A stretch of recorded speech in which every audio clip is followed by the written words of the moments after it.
Praise the Lord. आज हमारे लिए मनन का विषय संत लूका के सुसमाचार से है, अध्याय 4 पद संज्ञा 16 से लेकर। ईसा नाजरत आए जहां उनका पालन पोषण हुआ था। विश्राम के दिन वह अपनी आदत के अनुसार सभागृह गए। वह पढ़ने के लिए उठ खड़े हुए और उन्हें नबी इसायास की पुस्तिका दी गई। पुस्तक खोलकर ईसा ने वह स्थान निकाला जहां लिखा है, प्रभु का आत्मा मुझ पर छाया रहता है, क्योंकि उसने मेरा अभिषेक किया है।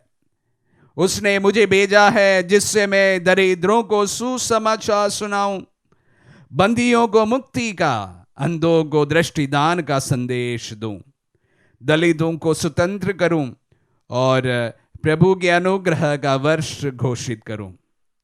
ईसा ने पुस्तक बंद कर दी और वह उसे सेवक को देकर बैठ गए।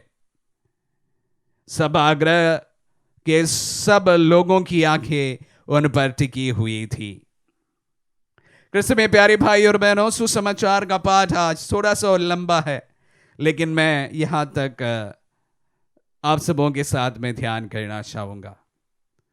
प्यारे भाई और बहनों, आप जानते हैं कि संत लूका के सुसमाचार अध्याय 4 में प्रभु जिस तरह से अपने नगर जाते हैं वहां पर उनका आदर नहीं होता, सम्मान नहीं होता है और उन पर लोग शक करते हैं। इसके बारे में मैं विस्तृत रूप से आप सबों के साथ में मनन चिंतन किया हूं।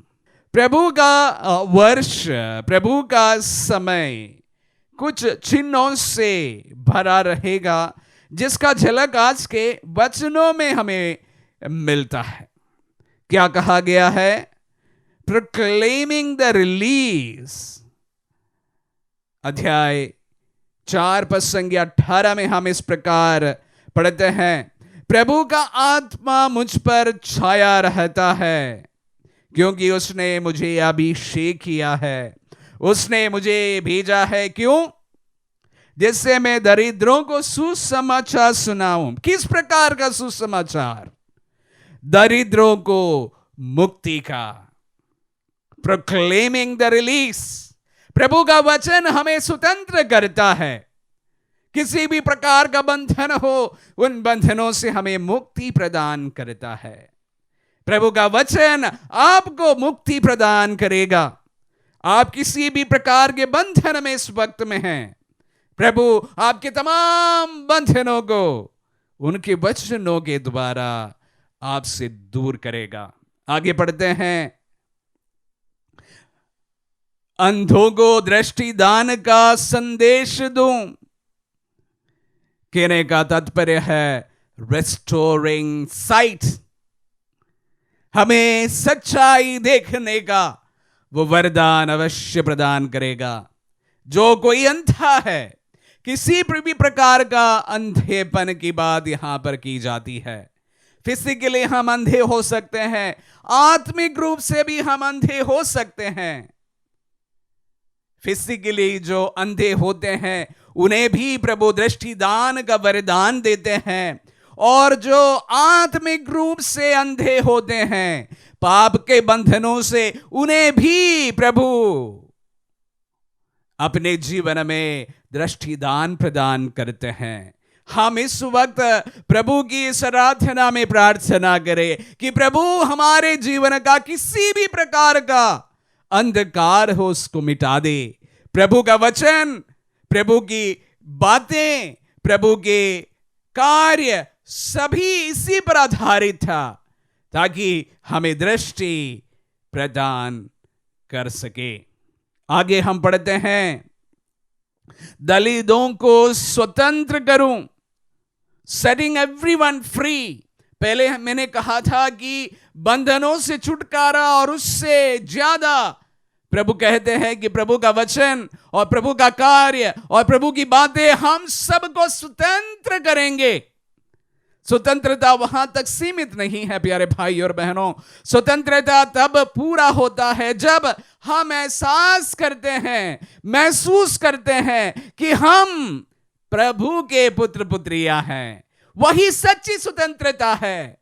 भले हमारे बीच में नाना प्रकार के बंधन हो, किसी भी प्रकार का यह बंधन हो सकता है। जिस वक्त एक व्यक्ति इस प्रकार का एक मनोभाव में गुजरते हैं कि वह ईश्वर का पुत्र है, तो सामने वाले व्यक्ति को भी वो ईश्वर के पुत्र पुत्रियों के समान देखने लगेंगे। वही सच्ची स्वतंत्रता है। तो हमारे बीच में किसी भी प्रकार का ऊंच नीच का भाव हो सकता है, हमारे बीच में किसी भी प्रकार का बंधन हो सकता है, तमाम चीजें टूट जाएगी। मैं आपको भी प्रभु का पुत्र पुत्री के समान देखना शुरू करूंगा। आप भी वही ईश्वर के पुत्र के समान देखने लगेंगे। इस वक्त सच्ची स्वतंत्रता है, सेटिंग एवरीवन फ्री। और उसके बाद अंतिम पंक्ति में हम पढ़ते हैं 19वां वचन, प्रभु के अनुग्रह का वर्ष घोषित करो, प्रोक्लेमिंग ब्लेसिंग। हाँ प्यारे भाई और बहनों, हम प्रभु की आराधना में है। इस वक्त प्रभु हमारे साथ में है कि प्रभु के साथ हमें आशीषों का भंडार से आशीष प्राप्त होने वाली है। प्यारे भाई और बहनों, ये मेरा वचन नहीं है, प्रभु का वचन है। चार चीजें, proclaiming release, restoring sight, setting us free and proclaiming and giving us blessing। प्यारे भाई और बहनों, प्रभु का वचन जब आप इस वक्त सुन रहे हैं, प्रभु का अनुग्रह इस प्रकार आप पर उतरे, मैं प्रार्थना करता हूं। जो कोई मेरे वचन को सुन रहे हैं, जो कोई प्रभु के इस रोटी को देख रहे हैं, प्रभु का शरीर को देख रहे हैं, इस वक्त अपने जीवन में प्रभु के इन अनुग्रहों को अनुभव करे। आमीन।